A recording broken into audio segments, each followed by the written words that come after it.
απάντηση στην ερώτηση πώς θα τον κάνω ή θα την κάνω να γυρίσει πίσω. Ποιος δεν το έχει αναρωτηθεί αυτό 1, 2, 3 φορές στη ζωή του, ή και αν δεν το έχει αναρωτηθεί ακόμα, ενδεχομένως να το αναρωτηθεί εν δυνάμει στο μέλλον. Λοιπόν, θα σου πω με ευκολία τι να μην κάνεις. Γιατί πολλοί πέφτουμε σε αυτό το λάθος, είναι να τρέξεις από πίσω του.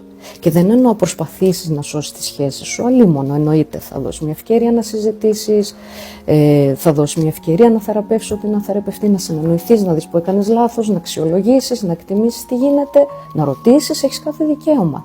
Αλλά όχι μακρόσυρτα για ένα μεγάλο χρονικό διάστημα να κλαις και να χτυπιέσαι διεκδικώντας τον ή την, με μιζέρια, με ψημυρία, με κατηγόριες, με σε παρακαλώ μείνε και ένα σωρό χειριστικές τακτικές που εξυπηρετούν μόνο το εγώ σου.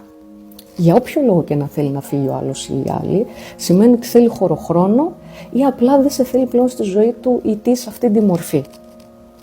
Εάν λοιπόν κυνηγάς, επιμένεις, κλαις, παρακαλάς και θες να γυρίσει ο άλλος πίσω από ήκτο, ακόμα και να το κάνει, θα το κάνει για λίγο και θα το κάνει και θα σε έχει μικρύνει ήδη μέσα στο μυαλό του. Είναι πολύ άσχημο, σκέψου το. Θα γυρίσει γιατί είναι ερωτευμένος ή ερωτευμένη, θα γυρίσει γιατί σε έχει ανάγκη, ίσως γυρίσει γιατί, αν θα το κάνει, γιατί σε λυπήθηκε, οπότε σε βλέπει ως ήδη κάτι μικρότερο. Ήκτος δεν είναι ωραίο συναίσθημα.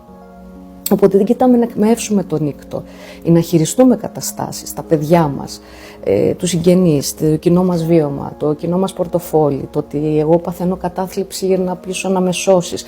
Δεν είναι υγιείς τρόποι αυτοί.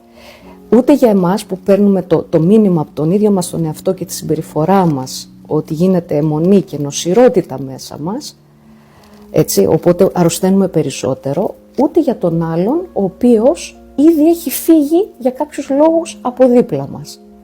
Αυτό που μπορεί να κάνεις είναι, εφόσον σίγουρα θα ελπίζεις στην αρχή να γυρίσει, είναι ένα στάδιο του χωρισμού αυτό, και ποτέ δεν ξέρεις στην τελική, είναι να δώσεις χρόνο, με σεβασμό, με αξιοπρέπεια, να κοιτάξεις τον εαυτό σου, να κάνεις θεραπεία, γιατί έτσι έχεις 3 κέρδη, όχι πιθανά, δεδομένα κέρδη.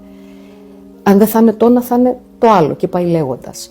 Του να κερδίσεις τον εαυτό σου, του να πάρεις τα μαθήματα που πήρες από αυτή τη σχέση, του να μείνεις με τον εαυτό σου, του να βελτιώσεις την εμφάνισή σου και την ψυχική σου κατάσταση και μετά να βρεθεί κάτι καλύτερο.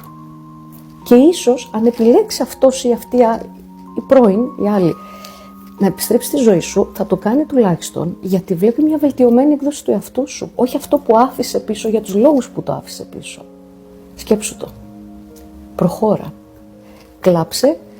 Βίωσε όλη τη διαδικασία του πένθους του χωρισμού, είναι πάρα πολύ λογικό. Προχώρα, μην παρακαλέσεις, εντάξει, τουλάχιστον μπροστά του ή μπροστά της δεν χρειάζεται σε καμία περίπτωση να πέσεις αυτό που λέμε στα πατώματα. Κανείς δεν το εκτιμά αυτό, κανείς ποτέ, πίστεψέ με. Σε ευχαριστώ.